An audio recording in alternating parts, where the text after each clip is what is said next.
नमस्कार दोस्तों, आप सुन रहे हैं हिंदी ऑडियो बुक समरी मेरे यानी आरजे रोशनी के साथ।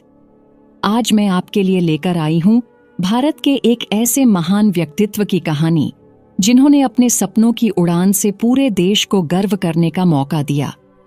ये कहानी है भारत के 11वें राष्ट्रपति, महान वैज्ञानिक और मिसाइल मैन के नाम से मशहूर डॉक्टर एपीजे अब्दुल कलाम की आत्मकथा विंग्स ऑफ फायर यानी अग्नि की उड़ान। यह किताब सिर्फ एक व्यक्ति की जीवन यात्रा नहीं है, बल्कि यह भारत के अंतरिक्ष और रक्षा कार्यक्रमों के संघर्ष, जुनून और सफलता की गाथा है। यह कहानी है एक छोटे से कस्बे के एक साधारण लड़के की, जो अपनी लगन, मेहनत और अटूट विश्वास के दम पर आसमान की बुलंदियों तक पहुंच गया। यह किताब हर उस भारतीय युवा के लिए प्रेरणा का स्रोत है जो अपनी आंखों में सपने लिए जीता है।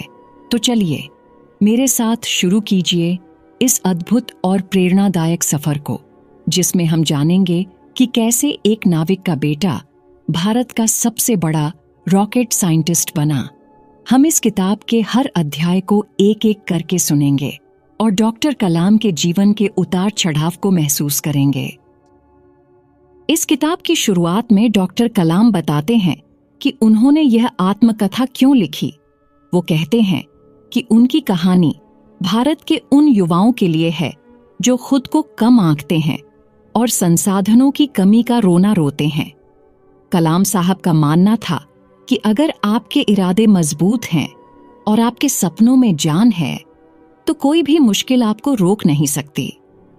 वो अपने बचपन को याद करते हैं, जब रामेश्वरम के छोटे से द्वीप पर रहते हुए उन्होंने आकाश में उड़ते पक्षियों को देखकर उड़ने का सपना देखा था। उन्हें नहीं पता था कि एक दिन वो खुद ऐसे यान बनाएंगे जो आकाश को चीरते हुए अंतरिक्ष में जाएंगे। वो अपनी कहानी को भारत के अंतरिक्ष अनुसंधान संगठन इसरो और रक्षा अनुसंधान और विकास संगठन DRDO की कहानी से जोड़ते हैं। यह उन हजारों गुमनाम वैज्ञानिकों और इंजीनियरों की भी कहानी है जिन्होंने अपनी रातें और दिन एक करके भारत को एक आत्मनिर्भर और शक्तिशाली देश बनाया। कलाम साहब इस प्रस्तावना में एक विनम्र निवेदन करते हैं। वो कहते हैं कि अगर उनकी कहानी किसी एक भी युवा को अपने सपनों को पूरा करने के लिए प्रेरित कर सकी, तो वो अपने इस लिखने के प्रयास को सफल मानेंगे। तो चलिए इसी भावना के साथ हम इस यात्रा के पहले पड़ाव की ओर बढ़ते हैं। अध्याय 1। कहानी शुरू होती है दक्षिण भारत के एक छोटे से तीर्थ स्थान रामेश्वरम से। साल था 1931, जब 15 अक्टूबर को अबुल पकीर जैनुलाब्दीन और आशियम्मा के घर एक बच्चे का जन्म हुआ, जिसका नाम रखा गया अब्दुल कलाम। कलाम का परिवार एक मध्यम वर्गीय तमिल मुस्लिम परिवार था। उनके पिता जैनुलाब्दीन बहुत पढ़े लिखे तो नहीं थे, लेकिन उनमें गजब की सहज बुद्धि और उदारता थी। वो नावों को किराए पर देने का काम करते थे। कलाम की माँ आशियम्मा एक आदर्श गृहिणी थीं, जिनके हाथ का बना खाना पूरे मोहल्ले में मशहूर था। वो हर रोज न जाने कितने जरूरतमंदों को खाना खिलाती थीं। कलाम अपने माता पिता की सबसे छोटी संतानों में से थे। वो अपने पुश्तैनी घर में रहते थे, जो रामेश्वरम की मस्जिद वाली गली में बना था। इस घर में उनके दादा और परदादा भी रहा करते थे। कलाम के बचपन पर उनके माता पिता की गहरी छाप पड़ी। उन्होंने अपने पिता से ईमानदारी और आत्मानुशासन सीखा और अपनी माँ से अच्छाई और दयालुता में विश्वास करना सीखा। रामेश्वरम उस समय विभिन्न धर्मों के लोगों के बीच आपसी सद्भाव का एक बेहतरीन उदाहरण था। कलाम के सबसे पक्के दोस्त थे रामानंद शास्त्री, जो रामेश्वरम मंदिर के मुख्य पुजारी के बेटे थे। कलाम और रामानंद अक्सर साथ में बैठते और खेलते थे। धर्म उनकी दोस्ती के आड़े कभी नहीं आया। दूसरे विश्व युद्ध का समय था। अचानक इमली के बीजों की मांग बढ़ गई। छोटा बालक कलाम इमली के बीज इकट्ठा करके पास की एक दुकान पर बेचता, जिससे उन्हें एक आना की कमाई होती। यह उनकी पहली कमाई थी। इसके अलावा वो अपने चचेरे भाई शमसुद्दीन के साथ मिलकर अखबार बांटने का काम भी करने लगे। ट्रेन से अखबारों का बंडल आता और कलाम उसे साइकिल पर लेकर पूरे कस्बे में बांटते। इस काम ने उन्हें दुनिया की खबरों से जोड़ा और उनके अंदर मेहनत करने की आदत डाली। उनके जीवन पर उनके शिक्षकों, दोस्तों और परिवार का गहरा प्रभाव था। उनके एक शिक्षक शिव सुब्रमण्य अय्यर ने ही उन्हें पहली बार दिखाया था कि पक्षी कैसे उड़ते हैं, और यहीं से कलाम के मन में उड़ान भरने का सपना जागा था। यह अध्याय हमें उस नींव के बारे में बताता है जिस पर डॉक्टर कलाम के महान व्यक्तित्व की इमारत खड़ी हुई। अध्याय 2। रामेश्वरम में अपनी शुरुआती पढ़ाई पूरी करने के बाद कलाम को आगे की पढ़ाई के लिए कस्बे से बाहर जाना था। यह उनके जीवन का एक बड़ा मोड़ था। उन्होंने रामनाथपुरम के श्वार्ट्स हाई स्कूल में दाखिला लिया। अपने घर और परिवार से दूर एक नए माहौल में रहना उनके लिए आसान नहीं था। यहाँ उनकी मुलाकात एक बेहतरीन शिक्षक यादुरई सोलोमन से हुई। सोलोमन जी एक बहुत ही उदार और खुले विचारों वाले व्यक्ति थे। वो अपने छात्रों को हमेशा प्रोत्साहित करते थे। उन्होंने कलाम से कहा था, जीवन में सफलता पाने और अच्छे नतीजे लाने के लिए तुम्हें 3 प्रमुख शक्तियों को समझना होगा: इच्छा, विश्वास और उम्मीद। उन्होंने कलाम के मन में यह बात बिठा दी कि अगर तुम्हारी इच्छा प्रबल है और तुम्हें खुद पर विश्वास है तो तुम अपनी किस्मत खुद लिख सकते हो। हाई स्कूल की पढ़ाई पूरी करने के बाद कलाम ने तिरुचिरापल्ली के सेंट जोसेफ कॉलेज में दाखिला लिया। यहाँ उन्होंने भौतिकी और गणित की पढ़ाई की, लेकिन धीरे धीरे उन्हें एहसास हुआ कि भौतिकी उनका असली जुनून नहीं है। उनका दिल तो इंजीनियरिंग की दुनिया में बसता था, खासकर उड़ान से जुड़ी इंजीनियरिंग में। कॉलेज की पढ़ाई पूरी करने के बाद उन्होंने अपने जीवन का सबसे बड़ा फैसला किया। उन्होंने Madras institute of technology MIT में एरोनॉटिकल इंजीनियरिंग यानी विमान अभियांत्रिकी में प्रवेश के लिए आवेदन किया। यह उस समय भारत के सबसे प्रतिष्ठित संस्थानों में से एक था। यह अध्याय हमें दिखाता है कि कैसे एक युवा अपने सपनों की तलाश में अपने छोटे से घर की सुरक्षा को छोड़कर एक बड़ी दुनिया में कदम रखता है। यह हमें सिखाता है कि सही मार्गदर्शन और प्रेरणा किसी के जीवन की दिशा बदल सकती है।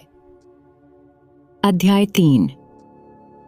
Madras institute of technology MIT में दाखिला तो मिल गया, लेकिन यह बहुत महंगा था। प्रवेश के लिए लगभग 1000 रुपये की जरूरत थी, जो कलाम के पिता के लिए एक बहुत बड़ी रकम थी। उस मुश्किल घड़ी में उनकी बड़ी बहन जौहरा एक देवदूत की तरह सामने आई।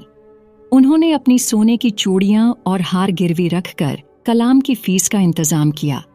कलाम ने उसी दिन ठान लिया कि वो मेहनत से पढ़ाई करेंगे और जल्द से जल्द अपनी बहन के गहने छुड़ाएंगे। MIT में कलाम ने पहली बार असली हवाई जहाज देखे।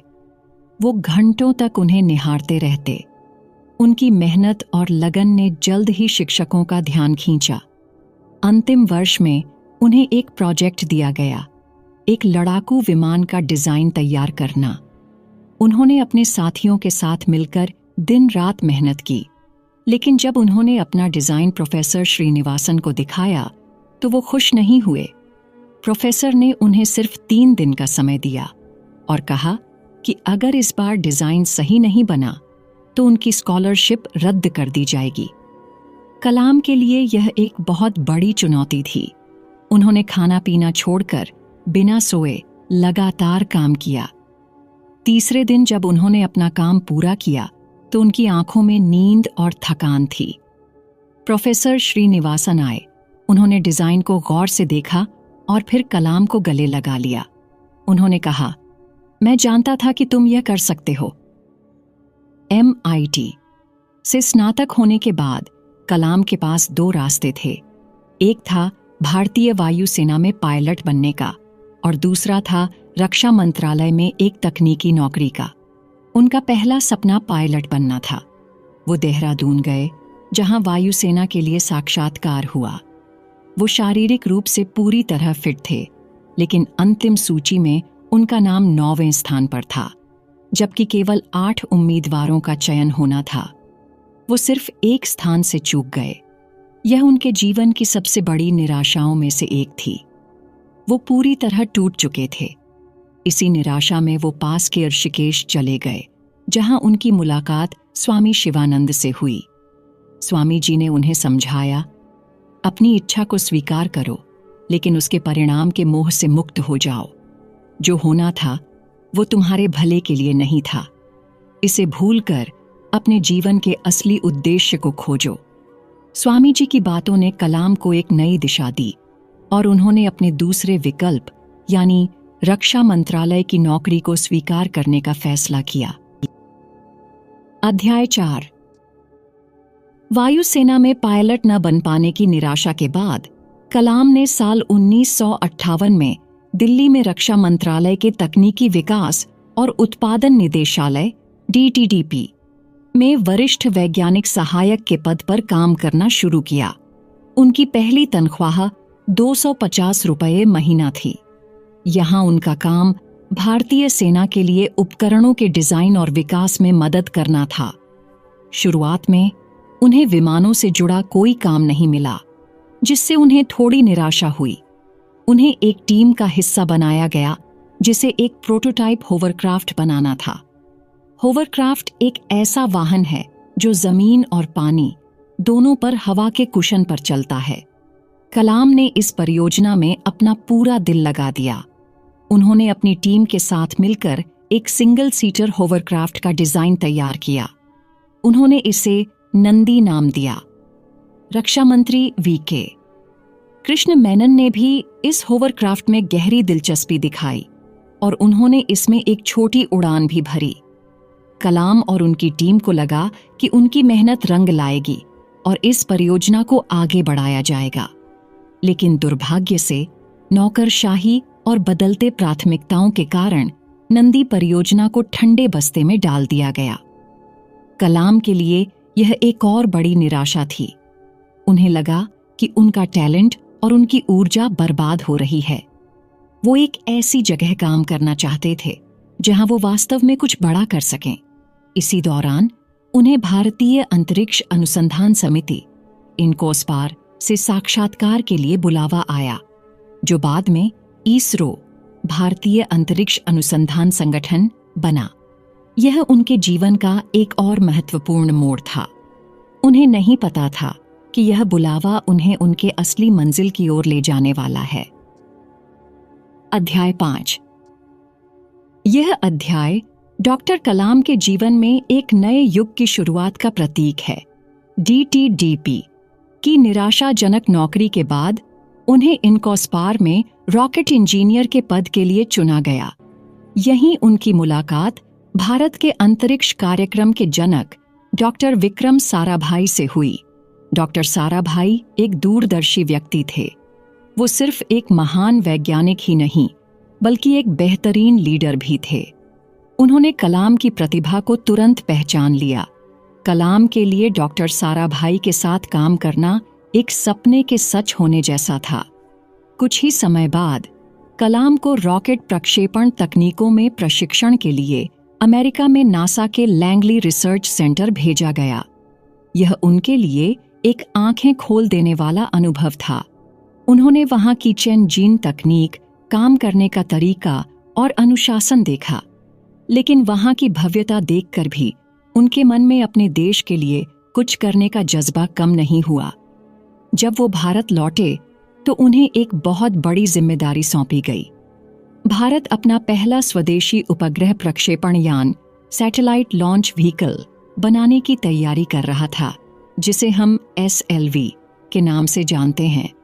डॉक्टर कलाम को इस महत्वाकांक्षी परियोजना SLV-3 का प्रोजेक्ट लीडर बनाया गया। यह एक बहुत बड़ी चुनौती थी। भारत के पास न तो पर्याप्त संसाधन थे और न ही उन्नत तकनीक।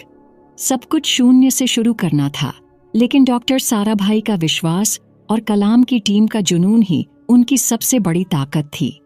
यहीं से शुरू हुई भारत के अंतरिक्ष में उड़ान भरने की असली कहानी। अध्याय 6 SLV 3 परियोजना का नेतृत्व करना डॉक्टर कलाम के जीवन की सबसे बड़ी और सबसे चुनौतीपूर्ण जिम्मेदारियों में से एक था। उनके पास एक बेहतरीन टीम थी, लेकिन संसाधन बहुत सीमित थे। उन्हें एक ऐसा रॉकेट बनाना था जो 40 किलोग्राम के रोहिणी उपग्रह को पृथ्वी की कक्षा में स्थापित कर सके। इस अध्याय में कलाम एक अच्छे लीडर के गुणों पर विस्तार से बात करते हैं। वो डॉक्टर विक्रम साराभाई को अपना गुरु मानते हैं, जिन्होंने उन्हें सिखाया कि एक लीडर को अपनी टीम पर भरोसा करना चाहिए और उन्हें काम करने की पूरी आजादी देनी चाहिए। साराभाई का मानना था कि अगर आप किसी को जिम्मेदारी देते हैं तो उसे सफल होने का मौका भी दें और असफल होने पर उसका साथ भी दें। कलाम ने अपनी टीम को इसी सिद्धांत पर बनाया।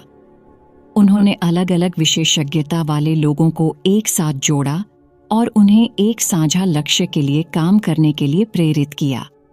टीम में हर कोई युवा और जोशीला था। वो दिन रात काम करते, अक्सर अपने परिवार को भी भूल जाते। लेकिन दिसंबर 1971 में एक दुखद घटना घटी। डॉक्टर विक्रम साराभाई का अचानक निधन हो गया। यह पूरी टीम और भारत के अंतरिक्ष कार्यक्रम के लिए एक बहुत बड़ा झटका था। कलाम ने अपने गुरु को खो दिया था। एक पल के लिए ऐसा लगा कि सब कुछ खत्म हो गया है, लेकिन फिर प्रोफेसर सतीश धवन ने इसरो की कमान संभाली और उन्होंने कलाम और उनकी टीम पर पूरा भरोसा दिखाया। उन्होंने कहा कि साराभाई का सपना अब हम सबको मिलकर पूरा करना है। इस घटना ने कलाम और उनकी टीम को और भी मजबूत बना दिया। अध्याय 7 यह अध्याय SLV 3 परियोजना के सबसे नाटकीय और महत्वपूर्ण क्षणों का वर्णन करता है। लगभग 7 साल की कड़ी मेहनत के बाद टीम अब अपने पहले प्रक्षेपण के लिए तैयार थी। तारीख तय हुई 10 अगस्त 1979। श्रीहरिकोटा के लॉन्च पैड पर SLV 3 रॉकेट खड़ा था। पूरा देश सांस रोके इस ऐतिहासिक पल का इंतजार कर रहा था। काउंटडाउन शुरू हुआ, लेकिन प्रक्षेपण से ठीक पहले कंप्यूटर ने एक गड़बड़ी का संकेत दिया। कलाम और उनकी टीम के पास फैसला लेने के लिए कुछ ही मिनट थे। अपने विशेषज्ञों पर भरोसा करते हुए कलाम ने प्रक्षेपण को आगे बढ़ाने का फैसला किया, यह सोचकर कि गड़बड़ी शायद मामूली है। रॉकेट ने उड़ान भरी। पहले चरण का प्रदर्शन बिल्कुल सही था। सबने राहत की सांस ली, लेकिन कुछ ही सेकंड बाद दूसरे चरण में गड़बड़ी आ गई और रॉकेट नियंत्रण से बाहर होकर बंगाल की खाड़ी में जा गिरा। 7 साल की मेहनत, उम्मीदें और सपने सब कुछ ही मिनटों में समुद्र में समा गए। पूरी टीम सदमे में थी। कलाम पूरी तरह टूट चुके थे। उन्हें अपनी गलती का एहसास हो रहा था। उस दिन प्रेस कॉन्फ्रेंस में जब सब कलाम से तीखे सवाल पूछने के लिए तैयार थे, तब इसरो के चेयरमैन प्रोफेसर सतीश धवन ने माइक संभाला।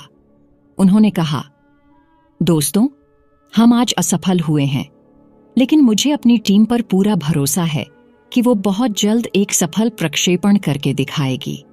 उन्होंने असफलता की पूरी जिम्मेदारी खुद ले ली और अपनी टीम को बचाया। ये लीडरशिप का एक ऐसा सबक था जिसे कलाम कभी नहीं भूले। उन्होंने सीखा कि सफलता का श्रेय अपनी टीम को दो और असफलता की जिम्मेदारी खुद लो। इस घटना ने उन्हें और उनकी टीम को दोगुनी ताकत से काम करने के लिए प्रेरित किया। अध्याय 8 पहली असफलता के ठीक 1 साल बाद कलाम और उनकी टीम एक बार फिर तैयार थी। उन्होंने पिछली गलतियों से सीखा था और सिस्टम में कई सुधार किए थे। इस बार वो ज्यादा आत्मविश्वासी थे, लेकिन मन में एक डर भी था। तारीख थी 18 जुलाई 1980। एक बार फिर श्रीहरिकोटा के लॉन्च पैड पर SLV 3 खड़ा था। काउंटडाउन शुरू हुआ। इस बार सब कुछ योजना के अनुसार हुआ। रॉकेट ने शानदार तरीके से उड़ान भरी और कुछ ही मिनटों में रोहिणी उपग्रह को सफलतापूर्वक पृथ्वी की कक्षा में स्थापित कर दिया। कंट्रोल रूम में खुशी की लहर दौड़ गई। सालों की मेहनत रंग लाई थी। भारत अब उन गिने चुने देशों के क्लब में शामिल हो गया था जिनके पास अपना खुद का सैटेलाइट लॉन्च व्हीकल था। यह एक ऐतिहासिक उपलब्धि थी। इस सफलता के बाद प्रोफेसर सतीश धवन ने कलाम से कहा, अब तुम प्रेस कॉन्फ्रेंस को संबोधित करो। इस बार जब कलाम मीडिया के सामने गए तो उनके पास बताने के लिए एक सफलता की कहानी थी। उन्होंने इस जीत का पूरा श्रेय अपनी टीम, अपने गुरुओं और इसरो के हर कर्मचारी को दिया। इस सफलता ने कलाम को राष्ट्रीय नायक बना दिया। उन्हें भारत सरकार द्वारा पद्म भूषण से सम्मानित किया गया। लेकिन कलाम के लिए यह सिर्फ एक पड़ाव था, मंजिल नहीं। उनके जीवन में अब एक नया अध्याय शुरू होने वाला था, जो उन्हें अंतरिक्ष से मिसाइलों की दुनिया में ले जाने वाला था। अध्याय 9। SLV-3 की सफलता के बाद डॉक्टर कलाम वापस DRDO रक्षा अनुसंधान और विकास संगठन में लौट आए। अब उन्हें एक और भी बड़ी और चुनौतीपूर्ण जिम्मेदारी दी गई। भारत को मिसाइल प्रौद्योगिकी के क्षेत्र में आत्मनिर्भर बनाना था। उस समय भारत अपनी रक्षा जरूरतों के लिए दूसरे देशों पर निर्भर था। सरकार ने महसूस किया कि देश की सुरक्षा के लिए स्वदेशी मिसाइलों का विकास बहुत जरूरी है। इसी सोच के साथ 1983 में एकीकृत निर्देशित मिसाइल विकास कार्यक्रम IGMDP टाइम्स की शुरुआत हुई। डॉक्टर कलाम को इस कार्यक्रम का प्रमुख बनाया गया।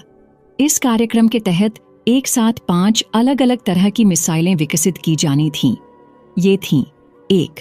पृथ्वी, सतह से सतह पर मार करने वाली मिसाइल। 2. अग्नि, मध्यम दूरी की बैलिस्टिक मिसाइल। 3.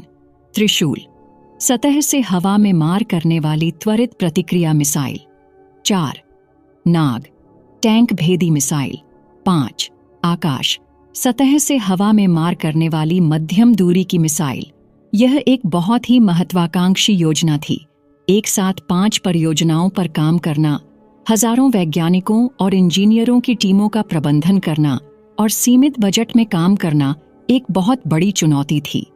कलाम ने एक बार फिर अपनी नेतृत्व क्षमता का परिचय दिया। उन्होंने देश भर की विभिन्न प्रयोगशालाओं, शैक्षणिक संस्थानों और उद्योगों को इस राष्ट्रीय मिशन से जोड़ा। उनका मानना था कि यह सिर्फ DRDO का नहीं, बल्कि पूरे देश का कार्यक्रम है। अध्याय 10। IGMDP का नेतृत्व करते हुए डॉक्टर कलाम ने प्रबंधन का एक नया मॉडल पेश किया। उन्होंने महसूस किया कि पारंपरिक सरकारी कामकाज के तरीके से इतनी बड़ी और जटिल परियोजना को समय पर पूरा नहीं किया जा सकता। उन्होंने एक ऐसा सिस्टम बनाया जिसमें हर परियोजना के लिए एक समर्पित टीम थी और सभी टीमों के बीच सीधा संवाद था। इस अध्याय में वो विस्तार से बताते हैं कि कैसे उन्होंने हजारों लोगों की एक विशाल टीम को प्रेरित किया। उनका मानना था कि हर व्यक्ति के अंदर काम करने की क्षमता होती है, बस उसे सही दिशा और प्रेरणा देने की जरूरत होती है। वो अक्सर अपनी प्रयोगशालाओं का दौरा करते, युवा वैज्ञानिकों से बात करते और उनकी समस्याओं को सुनते। उन्होंने एक ऐसा माहौल बनाया जहां असफलता को एक सीखने के अवसर के रूप में देखा जाता था, न कि एक अपराध के रूप में। उन्होंने अपनी टीम को जोखिम लेने के लिए प्रोत्साहित किया।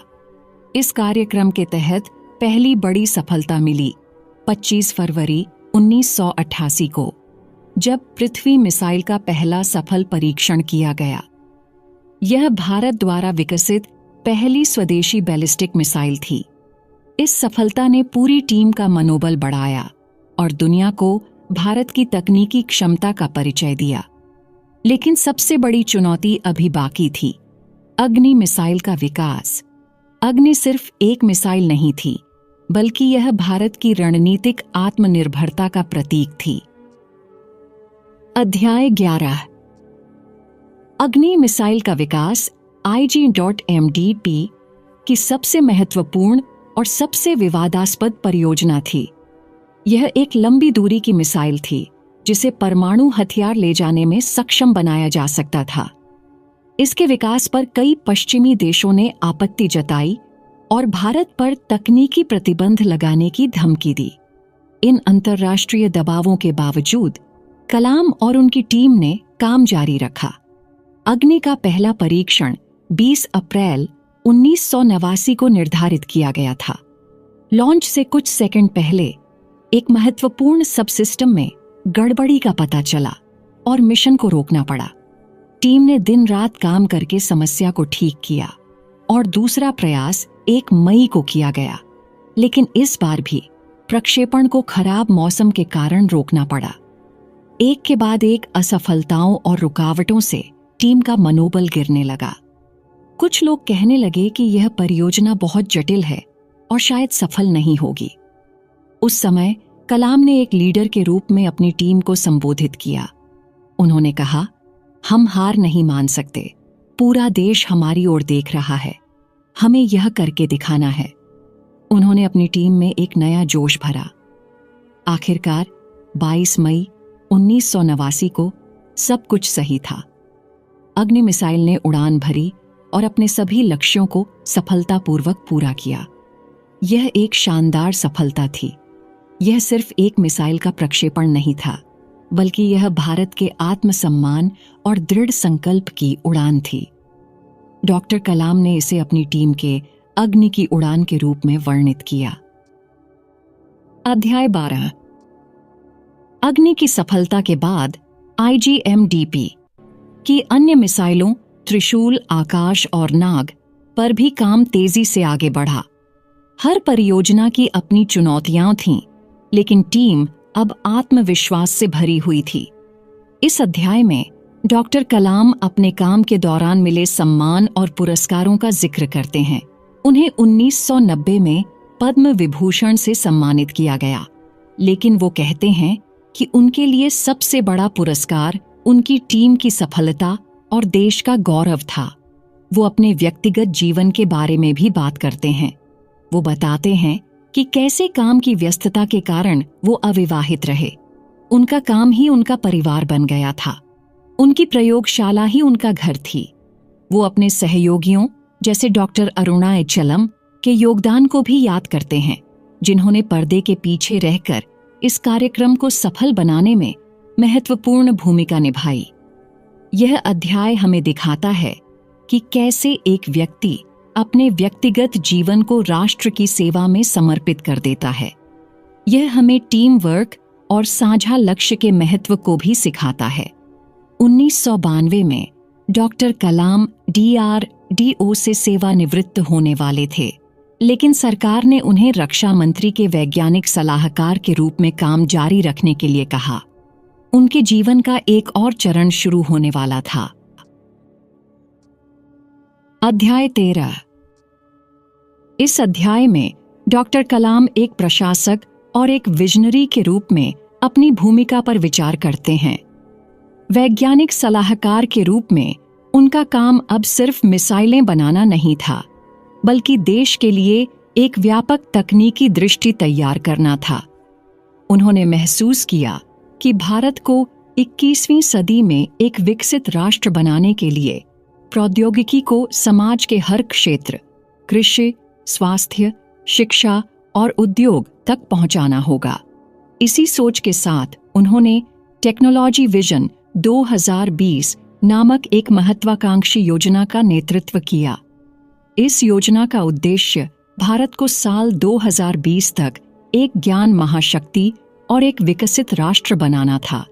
इसके लिए देश भर के 500 से अधिक विशेषज्ञों को एक साथ लाया गया। उन्होंने मिलकर उन प्रमुख क्षेत्रों की पहचान की जिनमें भारत को आत्मनिर्भरता हासिल करने की जरूरत थी। कलाम का मानना था कि भारत के पास सबसे बड़ी ताकत उसके युवा हैं। अगर युवाओं को सही शिक्षा, कौशल और अवसर दिए जाएं, तो वो देश को नई ऊंचाइयों पर ले जा सकते हैं। वो देश भर के स्कूलों और कॉलेजों में जाकर छात्रों से बात करते थे और उन्हें बड़े सपने देखने और उन्हें पूरा करने के लिए प्रेरित करते थे।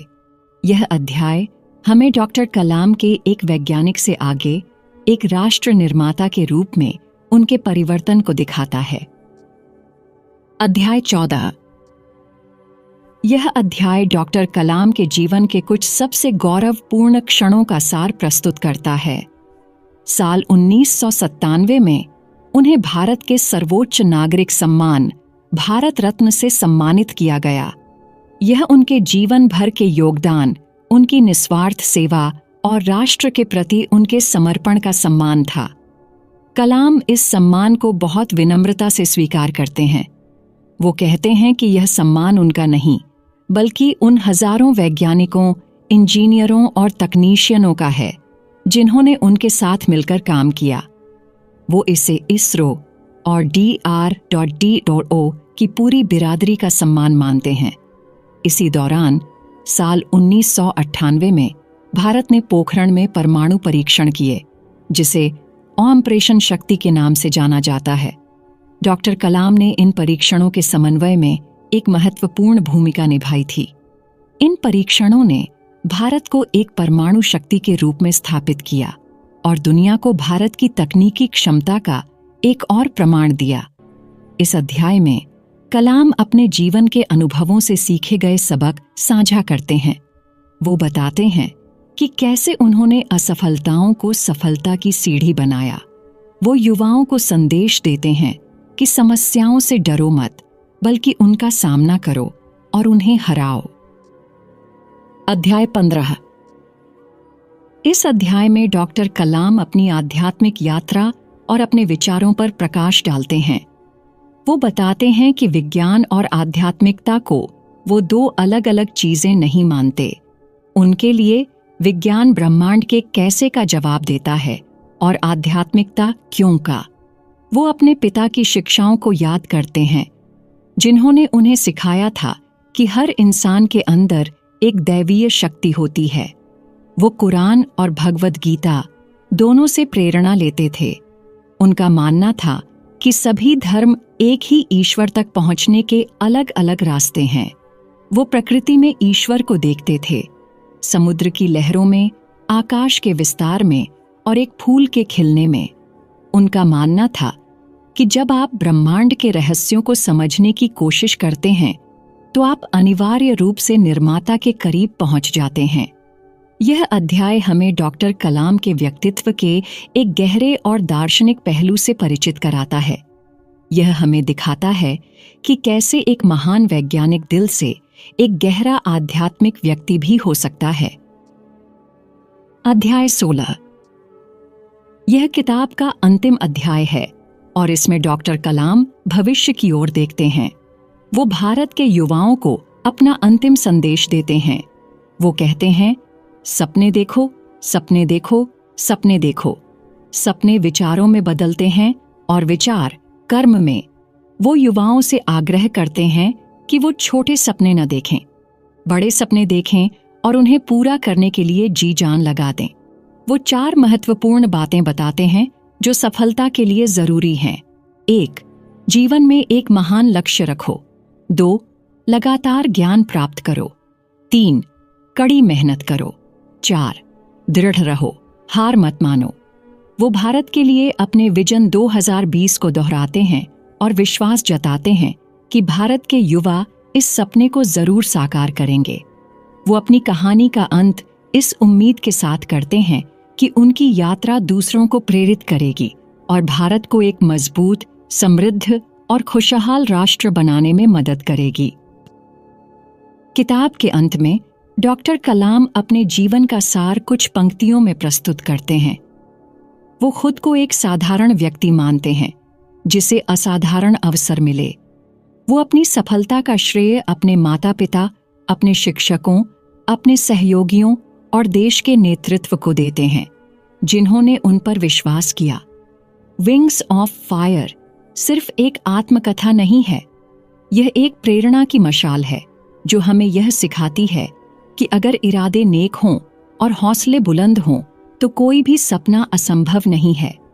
यह कहानी हमें बताती है कि विनम्र शुरुआत, और सीमित संसाधन आपकी सफलता में बाधा नहीं बन सकते। ये कहानी है उम्मीद की, दृढ़ संकल्प की और सबसे बढ़कर अपने सपनों पर विश्वास करने की। जैसा कि डॉक्टर कलाम ने कहा, इससे पहले कि सपने सच हों, आपको सपने देखने होंगे। दोस्तों, ये थी डॉक्टर APJ अब्दुल कलाम की प्रेरणादायक कहानी अग्नि की उड़ान। मुझे उम्मीद है कि इस कहानी ने आपके दिलों को छुआ होगा और आपको भी अपने सपनों को पूरा करने के लिए एक नई ऊर्जा दी होगी। धन्यवाद।